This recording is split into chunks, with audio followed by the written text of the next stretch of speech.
welcome back to another video. This video, if you couldn't tell from the title, is kind of my beginner's guide or explanation to the fantasy genre. Because as an avid fantasy reader, if you didn't know this about me, I love fantasy. It is my favorite genre. I'm even writing a fantasy book. It's confusing. I have watched a lot of booktubers, and some of them are avid fantasy readers, some of them are avid romance readers, or avid literary fiction readers, or they love reading other genres, which is great because it kind of helps me broaden my horizon. And sometimes I've noticed when, let's say, a romance reader wants to get into fantasy, they choose a book that, for me, being an avid fantasy reader, I would not recommend to them as their first ever fantasy book.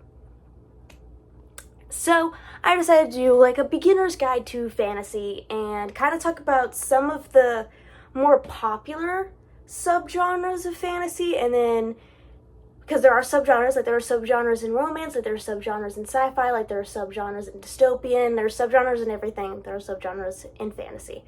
And probably going to be starting out simple. Step one, do not pick the most popular fantasy book you find. Now, some of those could be pretty good, but do some research before you dive into a fantasy book. My recommendation this is kind of how I started out in fantasy, is read a low fantasy. Now I'm going to explain what a low fantasy is right now, because if I don't, I will forget to do it later. So this analogy is how I used to describe the fantasy genre, or really any genre in general. You have an umbrella, which is the fantasy genre, and then the little rain droplets that are falling down from it are the subgenres. Our two biggest raindrops are high fantasy and low fantasy. High fantasy is where the book takes place in another world, another place, it's made up, it's fake. So like Lord of the Rings, or The Hobbit, or Caraval, or Fourth Wing. I've never read it, but I'm going to just say Fourth Wing because I know that's a high fantasy. And many other series like that, like Shadow and Bone, just many other series like that. And then low fantasy is where the story takes place in our world, and has magical elements encroaching in on it. So if for an example of that would be Harry Potter, Percy Jackson, there's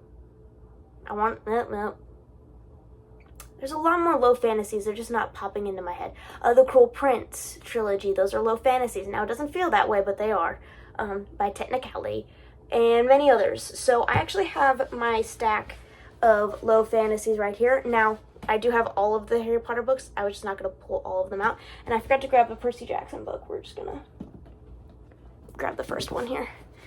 Plus Percy Jackson. Because Percy Jackson doesn't always feel like a fantasy, but it is a fantasy. So here's a bunch of low fantasy books. I would recommend starting out not with The Cruel Prince. The Cruel Prince is an example for something else, but it is a low fantasy. I would recommend starting out with probably one of these. I know, you're like, oh, but those are for kids. No, they're not. These are YA. They are YA low fantasies that are incredible. I love both of them so much. This series, the Harry Potter series, is what made me fall in love with fantasy. This was my introduction to fantasy, okay? Introduction. This is just great overall. 10 out of 10 recommend this whole series, just in general. Whether you want to get into fantasy or not, please read this, it's so good. And yes, they were technically written for middle schoolers, but adults can read them too, alright? Books are for everybody. If you're an adult. I feel like if you're a kid, you probably shouldn't read adult books. I don't even read adult books. So, there you have it. I would recommend starting out, if you're a beginner and want to get into fantasy, reading low fantasy books. These are two of the most popular ones. You could probably find them anywhere. They are very simple and easy to understand and easy to grasp because they are written for middle schoolers. Now, I understand if you're an adult, that may not be your vibe, but they are still really good. And if you're an adult, I'd probably recommend Harry Potter more, because this was written in I'm a Gen Z, so this was written before my time. While this series feels more like it was written for a Gen Zer. If you are like me and you're a Gen Zer, this would probably be the better option for you, but if you're older than me, this would probably be a better option for you, just because of the writing styles. So, again, first and foremost, low fantasy. I might also have another low fantasy, but this falls under also another sub genre, so I'll talk about that when I get there.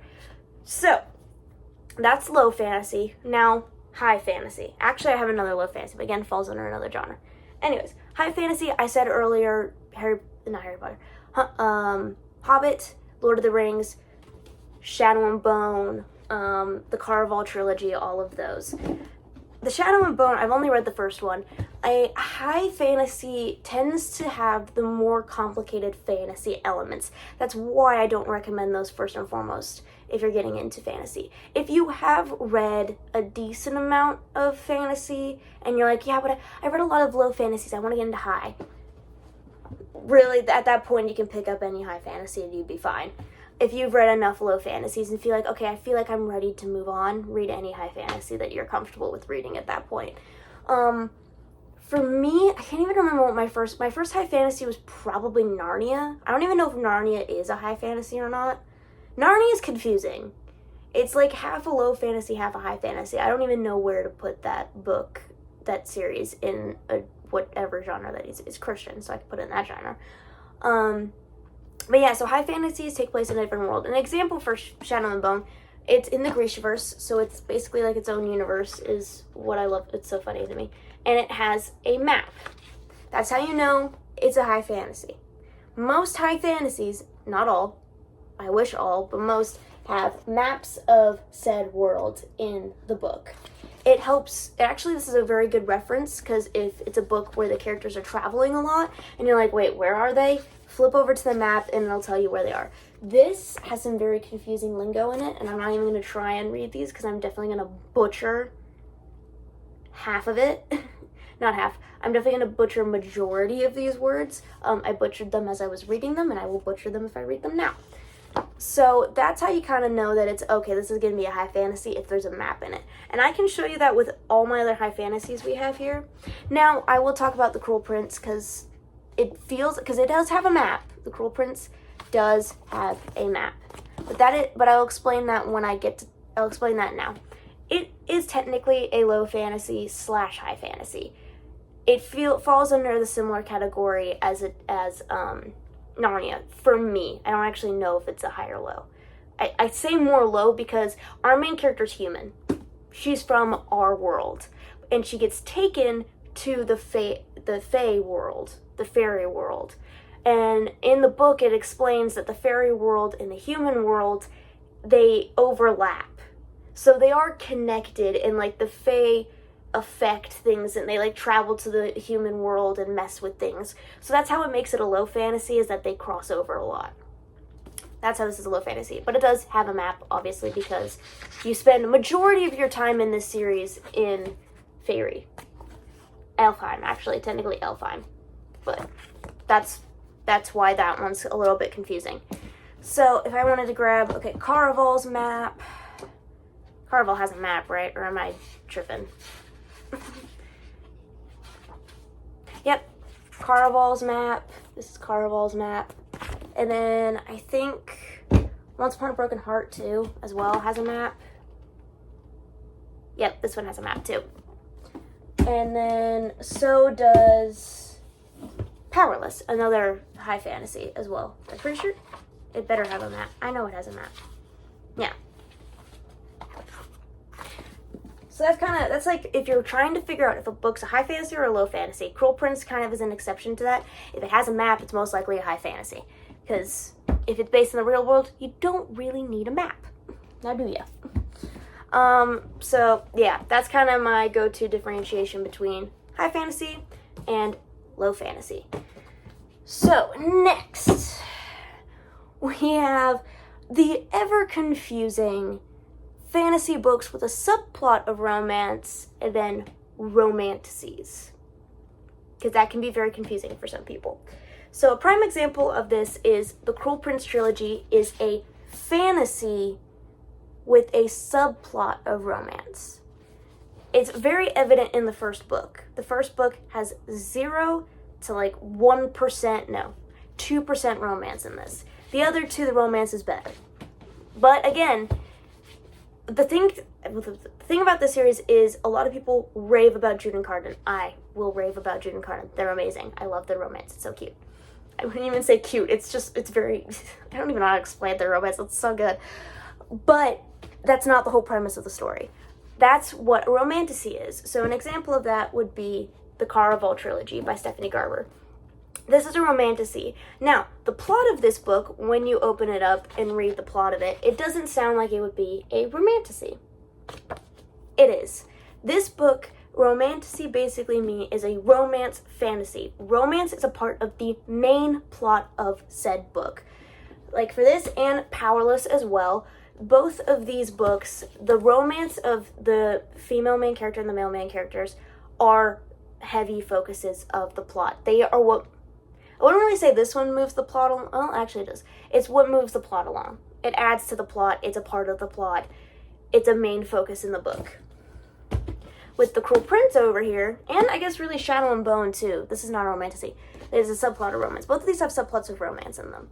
They are not what, the romance is not the forefront of the story. The fantasy plot is what's the forefront of the story. The romance is just kind of like an underlining. You get little crumbs sprinkled throughout. And you're like, ooh, oh, ooh, ooh. That. just that reaction. So these are fantasies with subplots of romance. If you are a romance reader and you want to read a fantasy book with romance, I recommend the romantasy genre, hands down. Because you are used to reading, like my romance shelf that's right here, books that are fully dedicated to a romance. I would not recommend these. Neither of these, I'm going to mainly talk about this one because I actually have read this whole series. Specifically this one, if you go into this expecting to get a whole lot of romance, you will be very upset. You would have to get to these two to get that romance, okay? It does not happen in the first book, and even then, the romance is not the focus of the book. Jude's story is the focus of the book. Jude's actions throughout these are the focus of the book. Her plot is the focus of the book, not the romance she has, okay? Now, again, that's where I'd be like, romantasies are your best friend. If you are a romance reader and if you've already, again, low fantasies, I don't know a lot of low fantasies with super strong romances. Actually, I have one right here that the romance is okay. But I'll talk about this when I get, so this is Emily Wilde's Encyclopedia of Fairies by Heather Fawcett. This is actually a cozy fantasy, which means it's not very high stakes. And there is a pretty good romance in this.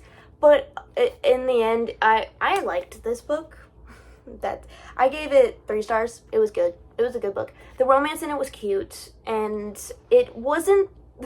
There was a lot of tension between the love interests. It was cute. Okay, so if you're wanting to read a low fantasy, because technically this takes place in the real world, because they talk about Cambridge, they talk about different countries that actually exist. And you're wanting to read a low fantasy, I would recommend this. Although it does have a very high, like it feels like you're reading a scientific journal most of the time. And then there are certain points where it gets super interesting. But again, it is a lower stakes fantasy. So, this, I wouldn't say it's a romantasy, but it does have a very strong romance focus. I'm just saying. I wouldn't say it's specifically a romantasy. But it does, the romance is a pretty strong focus in this book, actually. And it's like academic rivals to lovers. So if you love that trope in romance books, here you go. Here's a fantasy with that trope in it. But into the romantasies that I have. So I have read 2 romantasy series, technically. Yeah. So I've read, not all of them. I've read Powerless, Powerful, and Reckless. I've read 3 of the technically 4 books in this series. This is a novella that takes place during the first book, so it's not technically a part of the trilogy, but I've read the first 2 books of the trilogy. I haven't read the 3rd one yet. This, again, like I said earlier, romantasy, the romance plot is the focus. I will not state this enough. I will not reiterate myself enough. if you are a if you are a fantasy reader, good for you. You found the right channel. I read way too much of it, to be completely honest. If you are a romance reader, this would be the best thing for you to read. Is because if you're going to go into a fantasy and you're not used to reading anything really overly complicated, because fantasy books can get complicated. Believe me, they get complicated. I've read Lord of the Rings. They get complicated. These would be some of the best books for you. So yeah, I 10 out of 10 recommend Powerless for that. I actually do recommend Caraval and the Once Upon a Broken Heart trilogy as well. I haven't read the other two books in this, only this first one. And I hear that the second book's the best. And am I about to read that? I think I'm going to read that soon. So, Romantasy is definitely where it's at if you want the angsty, sometimes somewhat tension-filled romances, enemies to lovers. If you want a true enemies to lovers, you romance readers out there who think enemies to lovers fits if they just don't like each other, or they have a little beef over a school assignment, or at work they're like, yeah, well, you slacked off that one time, so we're enemies now. No, they're not. This is true enemies to lovers. This, well, kind of enemies to lovers. What's another enemies to lovers? Honestly, even this is a true enemies to lovers, and it's not even a full-on romantasy. I am a firm believer that enemies to lovers can only be done right in fantasy books, because you can't truly be an enemy of someone in the real world unless you're on, like, opposite sides of a war. And that doesn't happen a lot in romance books in the real world. So I would 10 out of 10 recommend Romantasies if you are an avid romance reader, because they would really work for you. Now, for all of my Disney children out there, or Disney adults, probably more Disney adults, I loved Disney as a kid. I was obsessed with Disney princesses as a kid. I know that probably, I don't know if that makes sense or not for some people. I've told people this before, like, oh yeah, I loved Disney princesses as a kid. And they're like, really? That doesn't seem like that fits your personality. I'm like, yes, I was obsessed. If you really love the Disney movies, the Disney princess movies, and you want to get into fantasy because those kind of struck up your love for fairy tales, I recommend fairy tales. It is a subgenre of fantasy, and I have read 4. I've read 4 fairy tale retellings. These are the only 2 ones I own physically. They are Twisted Tales. These I 10 out of 10 recommend to Disney adults. They are twisted versions of the classic fairy tale movies. This is my favorite one. This is a Beauty and the Beast one, and it's called As Old as Time by Liz Braswell. And the twist in this one is, what if Belle's mother cursed the beast? Just that. That one line there is what made me buy this book, okay? And it added so much to the original movie. I loved it so much. Honestly, I like this better than the original movie. It added so much. And then we have a Sleeping Beauty one. I just read a Peter Pan one that I didn't really love, but I'm not a huge Peter Pan fan, so that kind of tracked. I don't think I actually said this yet. I said this in a different video. I will link all of the reading vlogs for any of these books that I actually have reading vlogs for in the description below of me reading them. They will all be linked down below because I talk a bit more about them in those videos. So I know that there are a lot of other fantasy genres like dark fantasy. I've never read a dark fantasy. I'm kind of scared to be completely honest. I don't know if I ever will. I know there are a lot of other ones, but these are the ones that I read. These are the ones that I can, like, honestly recommend without going in blind. And if you do, by the way, again, avid fantasy reader, if you do have any fantasy book recommendations, please comment them down below. I would love to do some research on them and see if I want to read them. But yeah, so again, back to kind of the... I just lost my train of thought. Okay. Like I said a second ago with, like, if you're an avid romance reader, read this. How I recommend books to people is in this way. What is the genre you read or watch majority of the time? If you majority read romance and you want to get into fantasy, I would recommend Romantasies. If you normally read sci-fi, dude, you could pick up any fantasy book you want. Sci-fi is confusing. I'm dabbling in sci-fi. Actually, what would I recommend as a... Oh, The Giver. The Giver. actually, I would 10 out of 10 recommend The Giver by Lewis Lowry. This has some sci-fi vibes to it, but it is a fantasy. It's a high fantasy. I would 10 out of 10 recommend this if you're a sci-fi fan and you want to get into fantasy. This would be a good start. It's a really good book. And it's a whole series. Like, there's 4 books in it, and I loved all of them. I cried at the last 2. It's great. Although they all feel like individual books, but they are all connected. It's really cool. So, I really feel like there's not a whole lot left to say here. But, if you do want me to do another, because I did this a while back, where I posted a video of giving you book recs based on your favorite movies / TV shows. If you would like for me to do a short series, like a series on shorts, where you guys comment on either this video or other videos, and you're like, hey, I'm an avid this genre reader, what book would you recommend me to read? Like, if you like this book, okay, I'll recommend this, either if it's in the fantasy genre, or if you're an avid fantasy reader like myself and you want to branch out. I do, if you cannot see on my shelf, I do read dystopian, I read romance, I read historical fiction, I read Christian fiction, whether that's in fantasies or whatever. I read fairy tale retellings. I read a little bit of everything. I read some sci-fi. I'm slowly getting into that. Yeah, so if you would love for me to do another recommendations thing, but as like a series instead of like one long video, so that I can continue recommending books to people, because I do love sharing book recs. So I'd love for you guys to recommend some books to me, and I will try and recommend books to you. Hope you enjoyed this video. It has seemed very long. It's like 21 minutes long. I hope this was informative for you, because I tried to be as informative as possible. Hopefully I succeeded. If I didn't, I'm sorry. But yeah, I hope you enjoyed this video. Please like, comment, subscribe, and don't forget, I will be linking all of my reading vlogs of any of these books I talked about in the description below if you want to check them out. And yeah, let me know if you want me to do that recommendation series on shorts for you. Yeah. See you all in the next video. Bye.